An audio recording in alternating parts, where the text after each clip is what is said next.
Galera, antes desse corte continuar, o ADM aqui gostaria de pedir pra vocês deixarem o like e se inscreverem no canal. Tamo junto. Agora, em relação a fundos imobiliários, o que você montaria de 3 fundos base 10 uma carteira hoje, que você acredita que esteja mais contado, que tenha uma oportunidade aí? Cara, eu gosto bastante do Gary 11. É um fundo que muita gente tem comentado aí, porque ele passou por uma transformação. Ele era o Galg 11, era um fundo pequenininho de logística ali. Aí ele passou por uma emissão muito boa no começo do ano e pegou bastante dinheiro na mão. E agora ele é um fundo de renda urbana e um fundo de logística.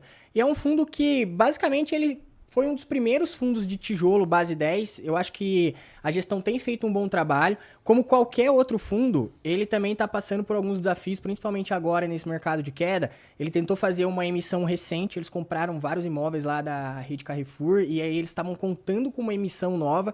A emissão não foi o que eles esperavam e eles estão com uma alavancagem bem alta, mas eu ainda acredito na gestão, acho que é um fundo muito bom. Acho que o Gary 11 é um fundo interessante para a galera estudar, entender os fundamentos, por mais que estejam passando aí por um cenário bem desafiador. Eu até costumo dizer que nesse cenário de economia, pessimismo, queda e tudo mais, cara, qualquer notícia ruim é uma notícia péssima.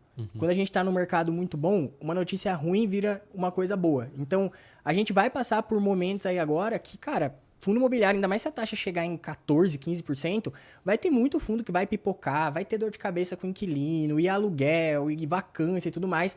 Mas eu acho que o Gary 11 é um fundo base 10 ali interessante para se posicionar, principalmente no preço que ele deve estar hoje ali, sendo negociado abaixo aí dos R$ 8,30, R$ 8,50, se quiser depois pesquisar e ver o preço, mas eu acho que tá mais ou menos isso.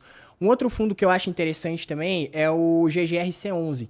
Ele também é um fundo de tijolo, ele é um fundo interessante porque ele tem a parte de logística e a parte industrial, e ele também constrói os imóveis sob medida. Então, se tem ali um inquilino que está precisando de, às vezes, um galpão modular, às vezes um galpão específico refrigerado para a demanda que ele tem ali, de uma empresa e tudo mais, o fundo também pode construir sob medida aquele galpão para aquele tipo de inquilino. Então, eu acho que é interessante. É um fundo que tem muita gente que não gosta dele porque ele tem uma concentração em lojas americanas.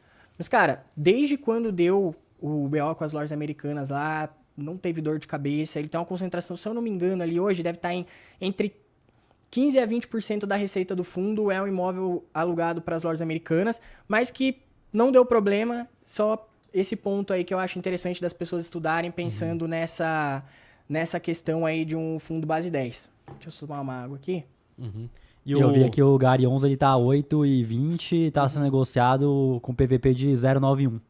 Então tá abaixo aí, né? Porque no final das contas você só vai conseguir comprar um fundo imobiliário com um bom desconto se tá num momento pessimista, porque se tá todo mundo otimista, achando que, pô, sei lá, o fiscal tá controlado, Selic, sei lá, 6%. você vai pagar mais caro. A grande questão é essa, você só vai conseguir pagar mais barato se tá todo mundo querendo vender. Exatamente. A gente só vai conseguir ter desconto quando as pessoas elas não estão otimistas em relação àquele investimento. Então, a gente está num momento de mercado muito bom, porque os fundamentos ficaram de lado. E as pessoas estão olhando só o preço da cota. Então, quando a gente olha para a estratégia do fundo, para o time de gestão, para a transparência do fundo, a gente está comprando o valor que aquele fundo tem e não somente o preço que ele está sendo negociado. O preço hoje em dia está totalmente disfuncional, está muito barato.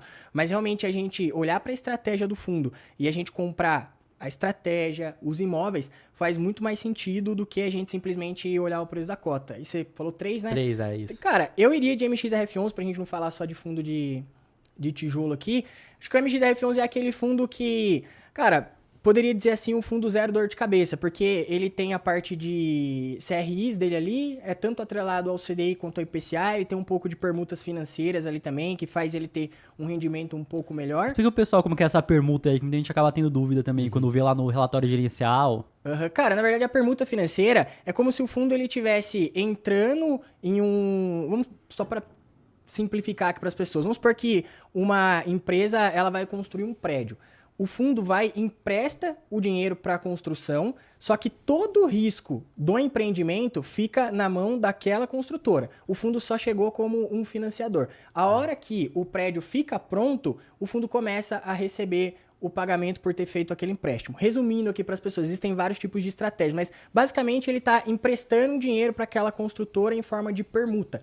Então, se existe, por exemplo, um embargo na obra, se acontece alguma coisa que aquela construção ela acaba sendo interditada, o risco é totalmente da construtora. O fundo, ele pode até entrar na justiça e tentar rever o valor reajustado e tudo mais, porque ele realmente emprestou o dinheiro, ele serviu como um financiador. Só que o risco da obra em si continua sendo da construtora. Então, é uma forma do fundo ele conseguir captar uma rentabilidade maior por estar emprestando dinheiro direto ali para a construtora, mas ele consegue mitigar o risco por ele não estar fazendo uma operação assim de alto risco pensando na estratégia do fundo. Então, basicamente, a permuta funciona dessa forma. E o MXRF11 ele já faz isso faz bastante tempo.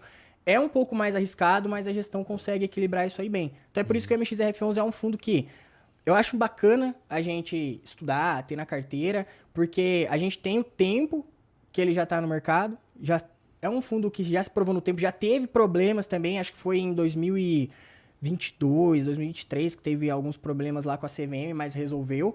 E aí é um fundo que a gente consegue analisar bem o histórico, ver que ele é um fundo mais estruturado ali. Acho que nesses momentos de queda, assim, é bom a gente ir nesses fundos que tem mais fundamento.